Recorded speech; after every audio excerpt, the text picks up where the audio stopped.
Es relativamente famosa la sentencia «cada uno es artífice de su propia fortuna», con variantes como suerte por fortuna, sin ese propia, etc.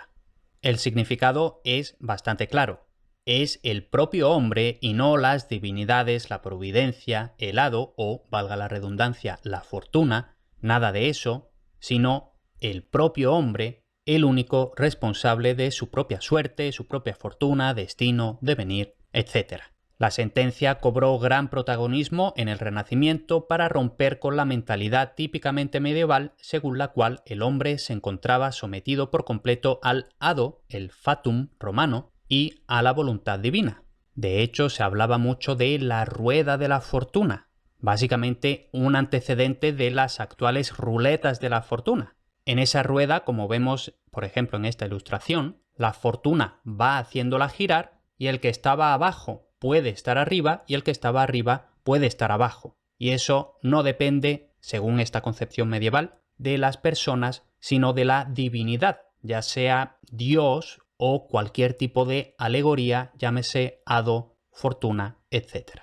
Y lo cierto es que no es frecuente que máximas como estas puedan atribuirse con relativa certeza a alguien concreto, pero en este caso sí hay documentación, pues en el discurso a César sobre la República, atribuido al historiador Salustio, aunque hoy en día se sabe que no es de Salustio, pero sí de algún autor más o menos de su época, siglo I a.C., probablemente I después de Cristo. La cuestión, en este discurso se dice lo siguiente prácticamente al principio: Quod in carminibus appius ait, fabrum esse suae quemque fortunae. Es decir, aquello que Apio dice en sus versos: cada uno es el artífice de su fortuna. Y este Apio hay consenso general en que no es otro que Apio Claudio el Ciego, siglos IV y III a.C. Y lo cierto es que la máxima en latín suele aparecer citada como faber est suae quisque fortunae, que no es más que simplemente la forma aislada de la frase tal y como la recoge el fragmento citado, en que se encuentra como oración de infinitivo dependiendo de un verbo de lengua.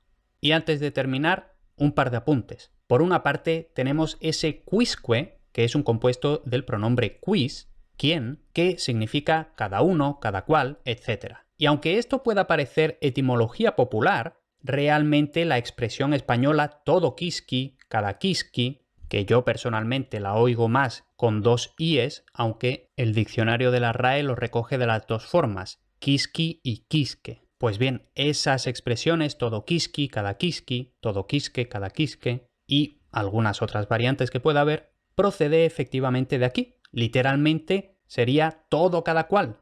Y por último, recordemos ese suae, que en latín es un posesivo reflexivo, hace siempre referencia al sujeto, es decir, la fortuna es del sujeto, de cada uno.